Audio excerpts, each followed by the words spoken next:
नमस्कार, स्वागत आहे तुमचे माझ्या यूट्यूब चॅनलमध्ये।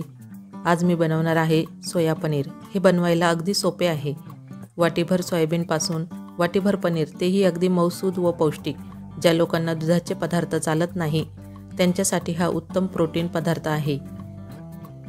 पनीर बनवण्यासाठी येथे मी 1 वाटी सोयाबीन घेतलेले आहे।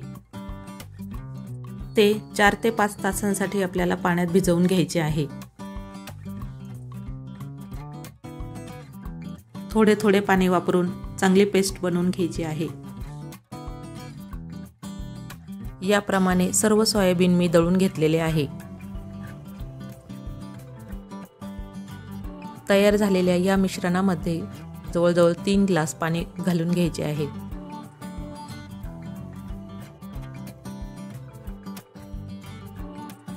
मिश्रण चांगले ढवळून घ्यायचे आहे।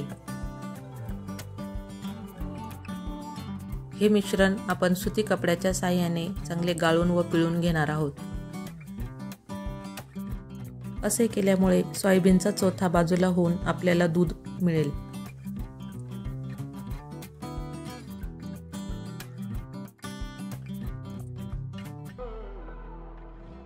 चांगले पिळून घेतल्यानंतर या उरलेल्या चोथ्यामध्ये देखील 1 ग्लास पाणी घालून घ्यायचे आहे।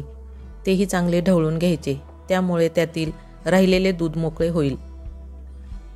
हे मिश्रण देखील कापडाने गाळून घ्यायचे आहे। आता फक्त हा चौथा उरलेला आहे, तोही तुम्ही कणकेत मळून त्याच्या पोळ्या करू शकता।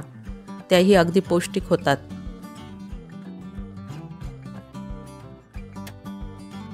जवळजवळ 1 ते 1.25 लिटर सोया दूध आपल्याला येथे मिळाले।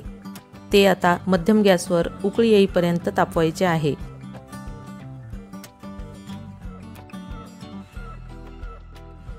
दुधावर तयार झालेला फेस चमच्याच्या साहाय्याने बाजूला काढून टाकायचा आहे।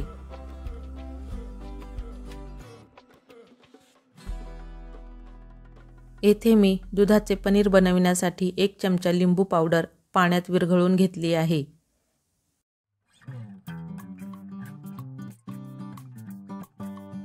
तयार झाले आहे आपले सोया मिल्क। या सोया मिल्क पासून आपल्याला पनीर, दूध, दही बनवता येते। तयार झालेल्या या दुधामध्ये लिंबू पावडरचे पाणी घालून हळूहळू ढवळून घेऊया। यावेळेस गॅस कमी ठेवायचा आहे। 2 मिनिटांनी गॅस बंद करून घ्यायचा आहे। येथे मी दुधाचे पनीर करण्यासाठी लिंबू पावडर वापरलेली आहे। तुम्ही व्हिनेगर वापरले तरी चालेल। आता हे मिश्रण आपण सुती कपड्याने गाळून घेऊ। पनीरची चव आंबट होऊ नये म्हणून यावर 1 ग्लास साधे पाणी घालून घेऊया। पनीर चांगले पिळून घेऊन 1 तासासाठी ते चांगले सेट करून ठेवायचे। पनीर थंड झाले की अर्ध्या तासासाठी आपण ते फ्रीजमध्ये ठेवून घेणार आहोत।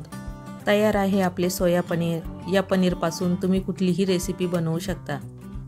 तुम्हीही करून बघा व कमेंटमध्ये नक्की कळवा।